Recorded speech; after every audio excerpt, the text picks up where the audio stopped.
vodstvo nam najprej pokazalo, da pravzaprav v teh 20 letih je bilo zelo veliko narejenega na področju nasilja, da nismo na začetku, ampak še vedno premalo.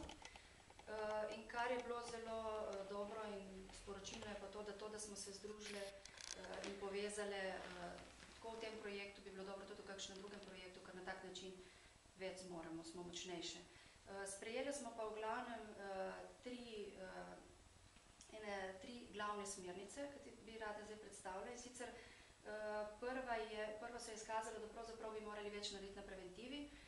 Morda je zdaj ravno pravi čas, ko se pripravlja bela knjiga o šolstvu, da bi metri pripravljen tak predlog, na kakšen način v učne načrte vključiti tudi preventivo, torej učenje že mlajših otrok o odnosih, reševanju konfliktov, o stereotipih, ki so v družbi, o predsotkih.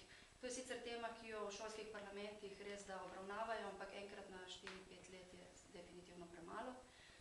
Predvsem so na to opozorile predstavnice nevladnih organizacij, ko so rekli, da pravzaprav govorijo tako z žrtvami kot storilci nasilja, pravzaprav mislijo, da to, kar se jim dogaja, je čisto prav, da se jim tako dogaja, oziroma nasilnež se nima za nasilneža, ampak misli, da tako se pač pričakuje od njega, da se tako vede v družbi.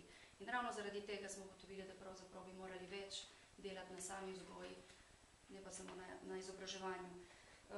Druga smernica je mogoče bolj za lokalni nivo, torej bi predlagali županom, da dodajo še nekaj denarja tako nevladnim organizacijam, ki se ukvarjajo s to temo, predvsem pa zato, da bi pripravili ene take podporne skupine, brezplačne, pomembno je, da so brezplačne podporne skupine in pa terapevtske skupine, ker raziskave so pokazale, da so tiste žrtve, ki se ne morejo rešiti nasilnega odnosa, pravzaprav z nižjega socialnega statusa in take si ne morejo privoščiti plačano terapevtsko obravnavo ali pa odvetnika. In pa tretja smernica, ki pravzaprav je pomembna za vse nas, je pa ta, da je pomembno krepiti institucije, kot so Center za socialno delo, kot so sodišča, policija, ki so prvi, ki lahko pomagajo žrtvam. Obstaja eno tako splošno vzdušje, da radi kritiziramo vse povprek, predvsem tudi take institucije in predvsem take institucije, sploh Center za socialno delo. Mislimo pa, da pravzaprav s tem delamo samo škodo.